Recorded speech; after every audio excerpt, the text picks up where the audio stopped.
जैसा कि आपने पिछले हिस्से में देखा, बंदूक की जिंदगी इस सुनहरी बोतल के मिलने से पूरी तरह बदल गई थी, जिसमें सरीता नाम की एक प्राचीन जिन कैद थी। सरीता की एक गलती ने बंदूक की दादी को हमेशा के लिए उससे छीन लिया, लेकिन बंदूक ने अपनी आखिरी ख्वाहिश से सरीता को हमेशा के लिए अपनी गुलाम बना लिया।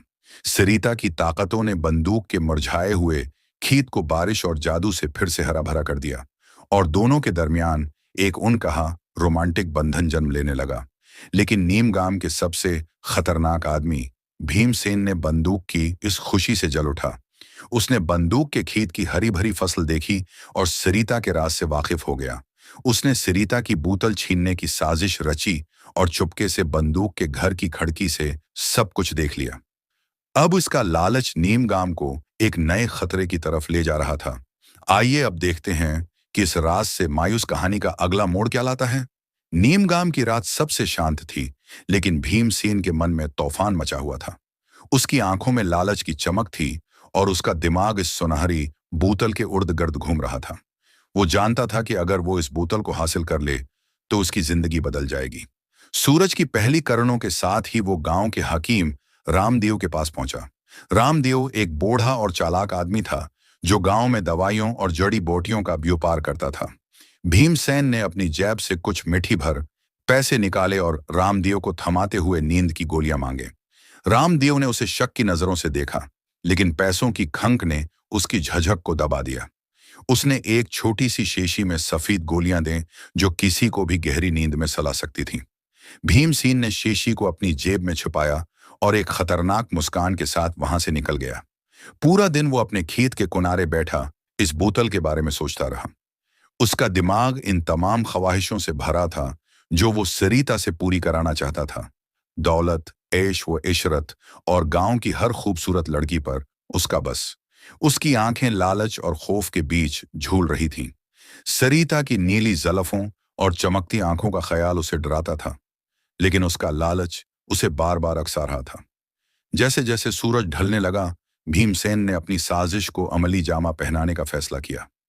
वो चुपके से बंदूक के घर की तरफ बढ़ा। गांव की गलियां सुनसान थीं और चांद की मध्यम रोशनी उसकी साजिश को और गहरा कर रही थी।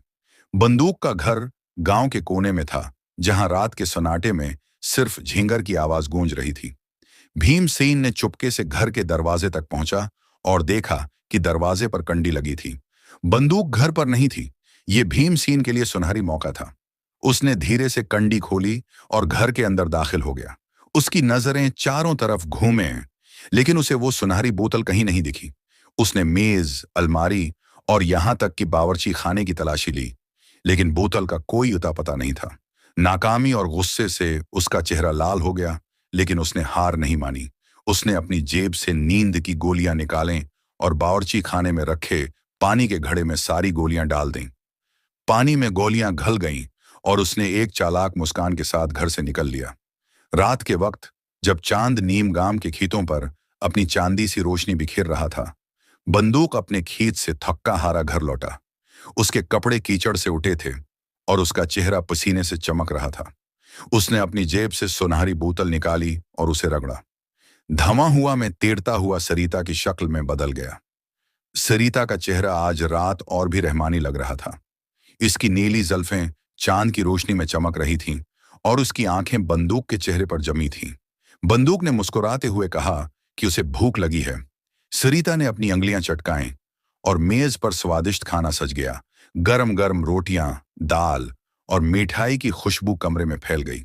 दोनों मेज पर बैठ गए। बंदूक ने पानी का गिलास उठाया और एक घूंट में पूरा पानी पी लिया। सरीता ने भी थोड़ा खाना लिया, लेकिन उसकी नजरें बंदूक पर टुकी थीं। दोनों हंसते बातें करते हुए खाना खा रहे थे और कमरे में एक अजीब सी गर्मजोशी थी। बंदूक ने सरीता से पूछा कि क्या वो कभी आजाद होना चाहेगी। सरीता की आंखों में एक पल के लिए उदासी तैर गई, लेकिन उसने मुस्कुराते हुए कहा कि वो अब बंदूक के साथ खुश है। बातें करते करते बंदूक को नींद की झपकी आने लगी। उसकी आंखें भारी होने लगी और वो मेज पर ही सर टेक कर सो गया। बाहर खिड़की के पास छिपा भीमसेन सब कुछ देख रहा था। उसकी आंखें लालच और डर से चमक रही थीं। जब उसने देखा कि बंदूक गहरी नींद में है और सरिता बोतल में वापस जा चुकी है, उसने मौका का फायदा उठाया। वो चुपके से घर में दाखिल हुआ। उसने बंदूक को हिलाया, लेकिन बंदूक गहरी नींद में था। जैसे कोई मरता शेर, भीमसेन की हिम्मत बढ़ गई। उसने मेज पर रखी सुनहरी बोतल उठा ली। उसकी अंगलियां बोतल की ठंडी सतह पर कांप रही थीं। उसने बोतल को रगड़ा और धवां हुआ में तैरता हुआ सरिता की शक्ल में बदल गया। सरिता ने जैसे ही भीमसेन को देखा, उसकी आंखें गुस्से से लाल हो गईं। उसने बंदूक को जगाने की कोशिश की, लेकिन वो हल भी नहीं रहा था। भीमसेन ने एक खौफनाक हंसी के साथ कहा कि अब सरिता उसकी गुलाम है और उसे उसकी हर बात माननी होगी। उसने हुक्म दिया कि सरिता बंदूक को जान से मार दे। सरिता का चेहरा गुस्से से थर्रा उठा। उसकी नीली जुल्फें आग की तरह दहक रही थीं और उसकी आंखों में बजलियां चमक रही थीं। उसने एक जोरदार तमांचा भीमसेन के चेहरे पर मारा और वो उछलकर घर के बाहर कीचड़ में जा गिरा। सरिता हुआ में तैरती हुई बाहर आई। इसकी आवाज गूंज रही थी जैसे कोई तूफान आ रहा हो। भीमसेन डर से कांप रहा था। उसे अब समझ आ गया था कि सरिता कोई सादा जिन नहीं, बल्कि एक ऐसी ताकत थी जो उसे पिल में नीस्त व नाबूद कर सकती थी। दरअसल बंदूक की तीसरी ख्वाहिश ने सरिता को हमेशा के लिए उसका गुलाम बना दिया था। बोतल अब सिर्फ सरिता का घर थी, लेकिन उसकी वफादारी सिर्फ बंदूक के तय थी। चाहे कोई भी बोतल को रगड़े, सरिता अब सिर्फ बंदूक की बात मानती थी। भीमसेन ये बात नहीं जानता था और उसकी ये गलती उसे भारी पड़ने वाली थी। वो डर के मारे चीखता हुआ भागा और इतनी तेजी से भागा कि उसने पीछे मुड़कर नहीं देखा। सरिता ने उसका पीछा नहीं किया। वो वापस घर लौटी और बंदूक को देखा, जो अभी भी गहरी नींद में था। सरिता ने बंदूक को बस्तर पर लटाया। उसकी नजरें बंदूक के मासूम चेहरे पर टिकी थीं। उसने पानी का गिलास उठाया और सौंघा। उसमें नींद की गोलियों की अजीब सी बू थी।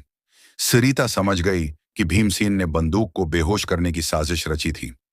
वो अपनी ताकतों से बंदूक को फौरन जगा सकती थी, लेकिन उसे बंदूक का सोता हुआ चेहरा इतना प्यारा लगा कि उसने उसे सोने दिया। वो धीरे से बंदूक के बस्तर पर लेट गई। उसकी आंखें बंदूक के चेहरे पर टकी थीं। चांद की रोशनी कमरे में छन कर आ रही थी और सरिता की नीली जुल्फें इस रोशनी में और चमक रही थीं। उसका दिल तेजी से धड़क रहा था। वो हजारों साल से बोतल में कैद थी, लेकिन पहली बार उसे किसी के तय इतना गहरा लगाव महसूस हो रहा था। बंदूक की मासूमियत, उसकी हंसी और उसका भरोसा सरिता के दिल को छू गया था। वो धीरे से बंदूक के करीब आई। उसकी अंगलियां बंदूक के गालों पर फिरें। उसने बंदूक के माथे पर एक हल्का सा बोसा दिया और फिर उसका दिल जोर से धड़कने लगा। वो और करीब आई और अपने होंठ बंदूक के होंठों पर रख दिए। ये बोसा इतना गहरा और जज्बाती था कि सरिता की आंखें बंद हो गईं। उसकी नीली जुल्फें गर्म हो रही थीं और उसका दिल बंदूक के लिए और तेजी से धड़क रहा था। सरिता ने बंदूक के सीने पर अपना सिर रखा और उसकी सांस बंदूक की सांसों के साथ मिल रही थी। वो बंदूक के बालों में अंगलियां फेरने लगी और धीरे धीरे उसका रेशमी लिबास बंदूक के जिस्म को छूने लगा। उसने बंदूक की बाहों को अपने हाथों में लिया और उसकी गर्मी को महसूस किया। ये पल सरिता के लिए अनमोल था। वो जानती थी कि बंदूक अभी नींद में है, लेकिन उसका दिल बंदूक के लिए धड़क रहा था। उसने बंदूक को एक बार फिर से गले लगाया और उसकी आंखों में प्यार की चमक थी। आखिरकार वो धवां बनकर बोतल में समट गई, लेकिन उसका दिल बंदूक के पास ही रह गया। इधर रात के अंधेरे में भीमसेन अपनी जान बचाकर भागा था। वो सीधा अपने खास तांत्रिक श्यामलाल के पास पहुंचा, जिसे वो अपना गुरु मानता था। श्यामलाल एक डरावना शख्स था, जिसके बारे में गांव में तरह तरह की कहानियां थीं। उसकी आंखें काली और गहरी थीं और उसका चेहरा ऐसा था जैसे वो हमेशा किसी राज में डूबा हो। भीमसेन ने उसे सारी बात बताई। बंदूक की बोतल, सरिता की नीली जुल्फें और उसकी जादुई ताकतें। उसने बताया कि कैसे उसने बोतल छीनने की कोशिश की, लेकिन सरिता ने उसे तमांचा मारा और वो जान बचाकर भागा। श्यामलाल ने गहरी सांस ली और अपनी काली किताब खोली। उसने बताया कि सरिता कोई आम जिन नहीं, बल्कि एक प्राचीन जिन है। उसने भीमसेन को एक पुरानी कहानी सुनाई जो 8 साल पहले हरदोली गांव में घटी थी। वहां एक 8 साल के बूढ़े बलराम को भी ऐसी ही एक बोतल मिली थी, जिसमें एक जिन था।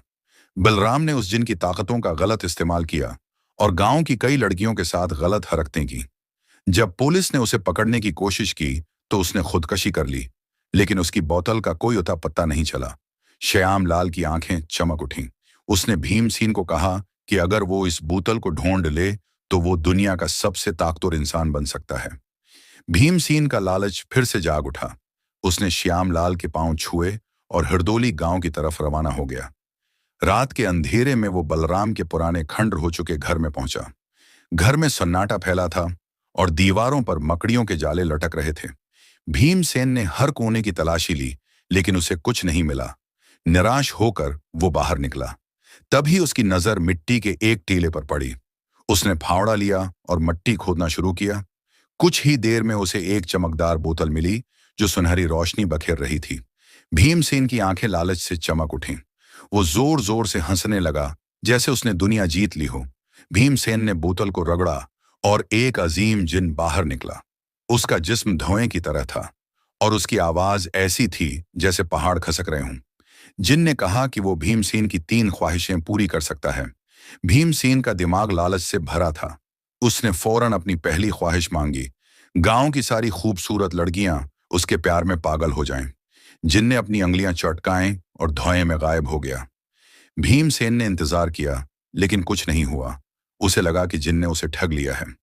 वो गुस्से में बोतल को फिर से रगड़ने वाला था कि तभी दरवाजे पर किसी ने खटखटाया। भीमसेन ने दरवाजा खोला और उसकी आंखें फटी रह गईं। 4 खूबसूरत लड़कियां रात के अंधेरे में उसके सामने खड़ी थीं। उनकी आंखों में एक अजीब सी चमक थी, जैसे वो किसी जादू के बस में हों। वो बगैर कुछ कहे घर में दाखिल हुए और दरवाजा बंद कर लिया। एक लड़की ने भीमसेन का हाथ पकड़ा, दूसरी ने उसकी कमीज उतार दी, तीसरी ने उसके गालों को सहलाया और चौथी ने उसे अपने होंठों से छुआ। भीमसेन का दिमाग चक्कर खाने लगा। रात का अंधेरा उनकी हरकतों से और गहरा हो गया। एक लड़की ने उसके सीने पर अपनी अंगुलियां फिराएं, दूसरी ने उसके कुंधों को सहलाया, तीसरी ने उसके गले को छुआ और चौथी ने उसके जिस्म को अपने जिस्म